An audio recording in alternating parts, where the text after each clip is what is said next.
Group in WhatsApp. Hey guys, in today's video, I'm going to show you how to transfer group members to another group on WhatsApp. So make sure to watch this video till the end. And let's get started first.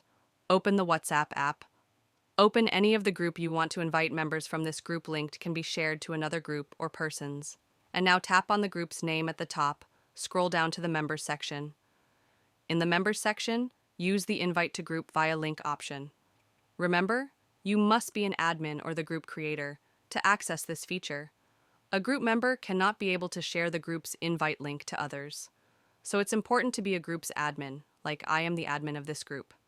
Then tap Copy Link to copy the invitation link to your clipboard. Now head over to the group where you want to invite these members. Open the group. Paste the invitation link into the chat and tap the Send button. Once users tap on this link, they'll be directed to join the new group. And that's it. You've successfully transferred members to another group in WhatsApp. If this video was helpful for you, don't forget to hit the like button, subscribe to my channel, and I'll see you in the next one. That's all for the video.